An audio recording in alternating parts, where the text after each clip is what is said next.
Reflexão do dia 8 de agosto de 2023. São Domingos, presbítero, memória terça-feira. São Domingos de Gusmão, fundador da Ordem dos Pregadores. Nós estamos no século XI.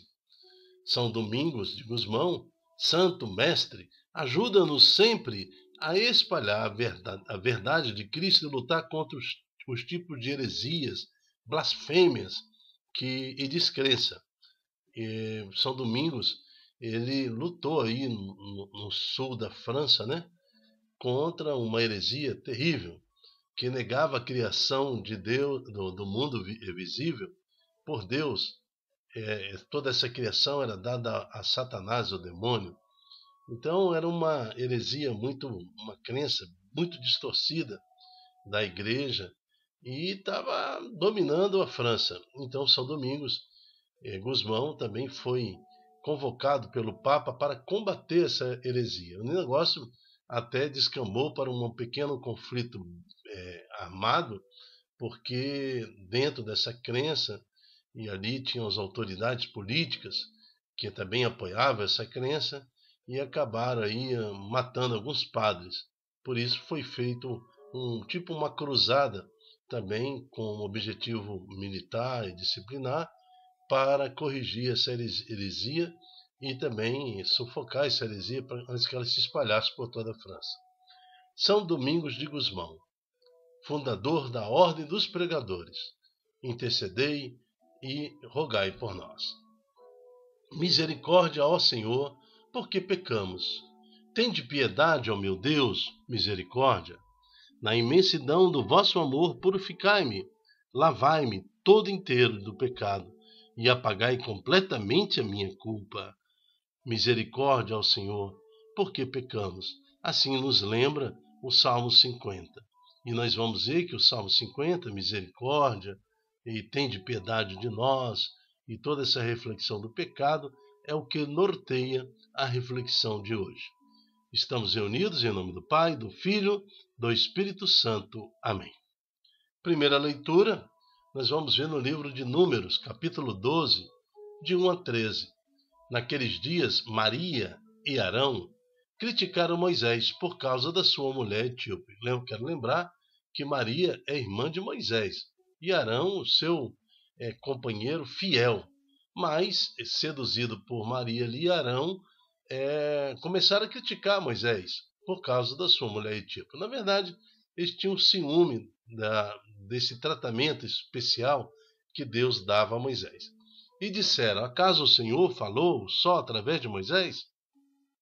Não falou também por meio de nós? E o Senhor viu isso, porque Maria e Arão estavam convocando a assembleia. Ele já estava ali liderando o motim contra Moisés. Moisés era um homem muito humilde, mais do que qualquer outro sobre a terra. Então o Senhor disse a Moisés, Arão e Maria, e de todos os três, à tenda da reunião, e eles foram. Uma vez lá na tenda, o Senhor desceu numa coluna de nuvem, parou à entrada da tenda, como de costume, e chamou Arão e Maria. Quando se aproximaram, ele lhes disse: escutai minhas palavras. Se houver entre vós um profeta do Senhor, eu me revelarei a ele em visões e falarei com ele em sonhos. O mesmo, porém, não acontece com meu servo Moisés, que é o mais fiel em toda a minha casa. Porque a ele eu falo face a face e às claras, e não por figura, que ele vê o Senhor. Como pois vos atreveis a rebaixar o meu servo Moisés? E, indignado contra eles, o Senhor retirou-se. A nuvem que estava sobre a tenda afastou-se, e no mesmo instante Maria se achou coberta de lepra, branca como a neve. Aí Arão, quando olhou Maria cheia de lepra, aí ele já apelou para Moisés. Quando Arão olhou para ela e viu que toda coberta de lepra, disse a Moisés: Moisés, roga-te ao meu Senhor, não nos faça pagar pelo pecado que tivemos e a insensatez cometida, quer dizer, medo, né? Que Maria não fique como morta, como um aborto que é lançado fora do ventre da mãe, já com a metade da carne consumida pela lepra. Então Moisés clamou ao Senhor, dizendo: ó Deus, eu te suplico, dá-lhe a cura. E nós sabemos que Deus a curou, mostrando a todos que o poder de Deus fluía então pelo seu profeta escolhido, Moisés, e não por Maria, e não por Arão. Palavra do Senhor, graças a Deus. É essa soberba, né? Esse tipo de heresia que o santo de hoje, São Domingos, o presbítero, São Domingos de Gusmão, que combatia, então, ali no sul da França. Essas heresias que iam acontecendo, crescendo, e depois deformam a fé de tal forma que vai levando multidões para também pecar diante de Deus. Assim aconteceu no tempo de Moisés também. Foi precisa a intervenção de Deus para manifestar que a graça, o munus, a autoridade estava ali por Moisés. Moisés era a pessoa escolhida. Assim nós temos os sacerdotes da nossa Santa Igreja. Quando o Senhor convoca, então, separa, isola os 12 apóstolos, e ali, com os 12 apóstolos, ele fala: fazei isto em memória de mim, né, na Santa Ceia. Então, ele transfere aos apóstolos esta capacidade, né, de também nos trazer a Eucaristia. Por isso que cada sacerdote deve ser consagrado, né, antes de, na missa, fazer aquelas orações e dali transformar o pão na carne do Senhor, o vinho no sangue do Senhor. Então é necessário que receba cada sacerdote daquele que o Senhor autorizou sobre essa terra, ou seja, os apóstolos, somente os bispos podem então ali confirmar o sacerdócio de cada padre para que possa então fazer esta atividade sacerdotal, né? Então, da mesma forma que Moisés é o escolhido, e através de Moisés é que Deus se manifesta naquele povo.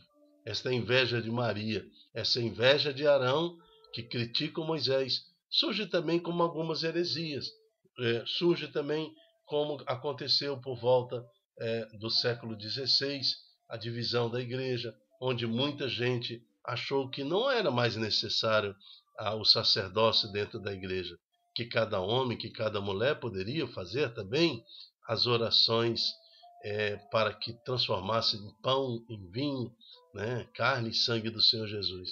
Então não é assim, nunca foi desse jeito.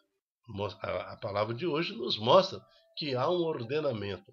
A igreja, desde quando iniciou a igreja, iniciou também com a unção dos sacerdotes, para que as orações eucarísticas foram criadas. A missa faz parte da criação da igreja, desde quando a igreja é igreja. A primeira missa celebrada praticamente foi a última ceia, ali com o Senhor Jesus, onde ele nos ensina todo um ordenamento litúrgico para ser cumprido depois por sua igreja. Evangelho. O evangelho de hoje está em Mateus, capítulo 14, de 22 a 36. O Senhor esteja convosco. Ele está no meio de nós. Proclamação do evangelho de Jesus Cristo segundo Mateus. Glória a vós, Senhor. Depois que a multidão comer até saciar-se, lembra de ontem? Da multiplicação dos pães? Os 5 peixes e 2 pães, né? Então, como o Senhor saciou 5.000 famílias, Jesus mandou que os discípulos entrassem na barca e seguissem à sua frente, para o outro lado do mar, enquanto ele despedia a multidão. Depois de despedi-las, Jesus subiu ao monte para orar a sós. A noite chegou e Jesus continuava ali sozinho, e a barca estava bem ao longe da terra. Era agitada pelas ondas, pois o vento era contrário. Pelas 3 horas da manhã, Jesus veio até os discípulos andando sobre o mar. Quando os discípulos o avistaram andando sobre o mar, ficaram apavorados e disseram: "Ah, é um fantasma!" E gritaram de medo. Jesus, porém, logo lhes disse: "Coragem, sou eu, não tenhais medo." Então Pedro, sempre Pedro, né, lhes disse: "Senhor, se és tu, manda-me ir ao teu encontro, caminhando sobre as águas." E Jesus respondeu: "Vem."